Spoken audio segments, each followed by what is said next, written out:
তো আজকে দেখো ক্লাস 7-এর ইংলিশের ডাফ অ্যান্ড ডাটে যে বইটা রয়েছে তুলসী প্রকাশন এর দেখো 331 পেজের যে এক্সারসাইজগুলো রয়েছে, অর্থাৎ আজকে দেখো মডেল সেট নাম্বার 20 এর এক্সারসাইজগুলো আজকে করানো হবে। তো এ থেকে দেখো tick the correct alternative, correct অপশানটাকে এখানে টিক করতে বলা আছে। 1 নাম্বার দেখো Bose's father used to work as a, এটা হয়ে যাবে কিন্তু ডেপুটি ম্যাজিস্ট্রেট, অর্থাৎ বোসের বাবা কিসের কাজ করতেন, এটা হয়ে যাবে ডেপুটি ম্যাজিস্ট্রেট।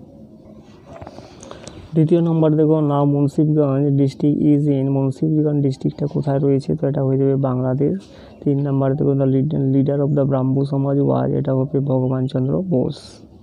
এরপরে বিয়েরগুলো দেখো অ্যান্সার দ্য ফলোয়িং কোয়েশ্চেন্স, তো এই প্রশ্নগুলির উত্তর এখানে লিখতে বলা হচ্ছে। 1 নাম্বার দেখো when and where was JC was born, কোথায় এবং কখন জেসি বোস জন্মগ্রহণ করেছিলেন, কি লিখবে দেখো JC Bose was born 30 November 1858 at Bikrampur. এরপর দ্বিতীয় নম্বর দেখো হোয়াট ওয়াজ হিজ ফাদার, তার বাবা কে ছিলেন, কী হবে দেখো হিজ ফাদার ভগবান চন্দ্র বোস ওয়াজ এ লিডার অফ ব্রাহ্ম সমাজ, ব্রাহ্ম সমাজের নেতা ছিলেন তার বাবা ভগবান চন্দ্র বোস। এরপরে 3 নম্বর দেখো what was the concept of JC Bose's father about education, অর্থাৎ জেসি বোসের বাবার এডুকেশন সম্বন্ধে কী ধারণা ছিল, কি লিখবে দেখো the concept of JC Bose's father about education was that one must know one's is mother tongue, তো ফুল স্টপ পর্যন্ত কিন্তু লিখবে লাইনটা। এবার 4 নাম্বার দেখো হু ওয়ার বোসেস প্লেমেটস, অর্থাৎ বোসের খেলার সাথী কারা ছিলেন, কি লিখবে দেখো Muslim attendant of his father and son of a fisherman were Bose's playmates. এরপরে একটা পোয়েম দেওয়া রয়েছে দেখো দ্য ইকোয়িং গ্রিন, তো এর এক্সারসাইজগুলো দেখো এ থেকে দেখো tick the correct alternative, correct অপশানটাকে এখানে টিক করতে বলা আছে। 1 নাম্বার দেখো by seeing the sports of the children the old man are feeling, তো কী হবে দেখো এখানে by seeing the sports of the old man were feeling, এটা হয়ে যাবে কিন্তু অ্যামিউজড। এরপরে দ্বিতীয় নাম্বার দেখো old John sat under the, এটা হয়ে যাবে ওক ট্রি। এরপরে বিয়েরগুলো দেখো write T for true and F for false statement and give supporting statement for each of your answers. 1 number দেখো old John was sitting among the old folk, এটা হয়ে যাবে ট্রু, যেহেতু ওল্ড জন বসেছিল কাদের সাথে, ওল্ড ফোকদের সাথে। কী লিখবে দেখো সাপোর্টিং স্টেটমেন্টে old John with the white hair does love have a care sitting under the oak among the old folk. দ্বিতীয় নম্বরে কী দেওয়া রয়েছে দেখো in the youth time they were seen on the ইকোয়িং গ্রিন, এটা হয়ে যাবে কিন্তু এটা হবে কিন্তু ট্রু, তো কী লিখবে দেখো in our youth time were seen on the ইকোয়িং গ্রিন। এরপরে সিয়ারগুলো দেখো complete the following sentences with information from the text, অর্থাৎ এই যে সেন্টেন্সগুলো রয়েছে এগুলোকে কমপ্লিট করতে বলা আছে। 1 নাম্বার দেখো old John had white hair, তো এটা হবে হোয়াইট হেয়ার। দ্বিতীয় নাম্বার দেখো old folk loved at the play. 3 number দেখো at their youth time they were seen on the ইকোয়িং গ্রিন। এরপরে দেখো এ থেকে দেখো টিক দ্য কারেক্ট অল্টারনেটিভ, তো আনসিনের এক্সারসাইজগুলো দেখো। 1 নম্বরে দেখো the clothes of the beggar women wore, অর্থাৎ ওই যে ভিক্ষুক যে মহিলা ছিল তাদের ক্লোথসগুলো কেমন ছিল, এটা হয়ে যাবে টর্ন অ্যান্ড ডার্টি। তো দ্বিতীয় নাম্বার দেখো the young man came out of the house with, এটা হয়ে যাবে বুকস। এবং 3 নাম্বার দেখো the sight of the beggar women pained the young man. এরপরে বিয়েরগুলো দেখো অ্যান্সার দ্য ফলোয়িং কোয়েশ্চেন, অর্থাৎ নিচের প্রশ্নগুলির উত্তর এখানে লিখতে বলা আছে। 1 নম্বর দেখো what did the young man have with him where was he going, তো কী লিখবে দেখো young man had books under his arm, he was going to the college, সে কিন্তু কলেজ যাচ্ছিল। দ্বিতীয় নম্বরে কী প্রশ্ন রয়েছে দেখো what was the appearance of the beggar women, তো অ্যাপিয়ারেন্সটা কেমন ছিল বেগার ওমেনে, কী লিখবে দেখো the appearance of the beggar women was that she was all skin and her clothes were torn and dirty.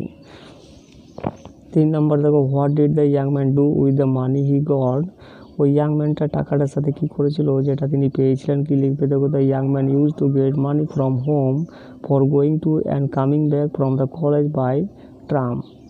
এরপরে 4 নম্বরে কী প্রশ্ন রয়েছে দেখো how did she save money, সে কীভাবে টাকাটা কিন্তু কী করেছিলেন বাঁচিয়েছিলেন বা জমা করেছিলেন, কী লিখবে দেখো he would often walk back from the college a distance of 3 mile thus he saved money.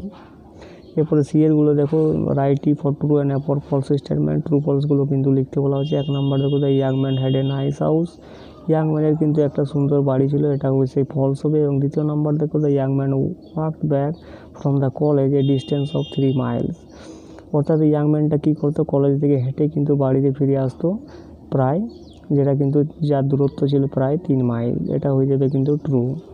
এরপরে দেখো ডিএরগুলো দেখো find out the word which means the following, অর্থাৎ এখানে কিন্তু সিনোনিম খুঁজে বার করতে বলা হয়েছে। শখটা হয়ে যাবে এখানে পেন্ট, আর ডিসাইডেড যেটা হবে কিন্তু মেড আপ। এরপরে গ্রামার অ্যান্ড ভোকাবুলারিগুলো দেখো, এ থেকে দেখো 4A, complete the following sentences with the proper degree of adjective, অর্থাৎ প্রপার অ্যাডজেক্টিভের প্রপার ডিগ্রি এখানে বসাতে বলা হচ্ছে। তো 1 নম্বর দেখো এখানে দেয়ার রয়েছে, তাহলে এটা হবে কম্পারেটিভ ডিগ্রি, তাহলে লার্জটা হয়ে যাবে larger, Africa is larger than Europe. দ্বিতীয় নাম্বার দেখো এখানে দা রয়েছে, তো দায়ের পরে সবসময় সুপারলেটিভ ডিগ্রি হয়, তাহলে কী হবে ওয়াইজ দ্য ওয়াইজেস্ট হয়ে যাবে, the owl is consider as the wisest of all. 3 number দেখো এখানে অ্যাজ এজ রয়েছে, তাহলে এটা হবে পজিটিভ ডিগ্রি, তাহলে স্ট্রংই হয়ে যাবে, Ruma is as strong as Minu. 4 number দেখো এখানে দেয়ার রয়েছে, তাহলে এটা হবে কম্পারেটিভ ডিগ্রি, ব্লু হোয়েলস আর বিগার দ্যান অর্ডিনারি হোয়েলস।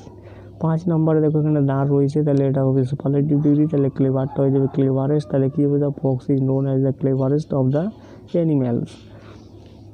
এরপরে বিয়েরগুলো দেখো, use can, could, should, wood and মাইট, এই মডেলগুলো কিন্তু ইউজ করতে বলা হচ্ছে। 1 নম্বরটা কী হবে দেখো, the programme should be finished by now.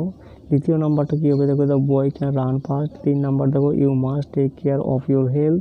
4 number দেখো এখানে কুড বসবে, could I help you. 5 number দেখো, you must do this in proper time. সিয়েরগুলো দেখো, fill in the blanks with the correct form of the verbs, অর্থাৎ ভার্বের এখানে correct ফর্মগুলো বসাতে বলা হচ্ছে। তো দেখো 1 নম্বরটি ইয়েস্টারডে রয়েছে, তাহলে এটা হবে V2, অর্থাৎ পাস্ট ইনডিফিনাইট টেন্স হবে, তাহলে কী হবে হি স ড্রামা ইয়েস্টারডে। এরপরে দেখো দ্বিতীয় নাম্বার দেখো এখানে হ্যাভ রয়েছে, তো হ্যাভের পরে সবসময় V3 হয়, তো এটাকে কী বসবে দেখো, they have bought a new car. এরপরে 3 নম্বরে দেখো put the book on the table, তো এখানে পুটটা কিন্তু পুটেই হয়। এরপরে দেখো এটা ইম্পারেটিভ সেন্টেন্সে রয়েছে, তো পুটটা এখানে কিন্তু অর্ডার করা হচ্ছে। তো 4 নম্বর দেখো দ্য গার্ল হ্যাজ, এর পরে সবসময় V3 হয়, অর্থাৎ ফার্স্ট পার্টিসিপেল ফর্ম হয়, তাহলে ফরগেটটা হয়ে যাবে ফরগেটেন ইওর নেম। এরপরে দেখো এখানে আর রয়েছে, তাহলে এটা হবে প্রেজেন্ট কন্টিনিউয়াস টেন্স, তাহলে কী হবে why are you begging from door to door.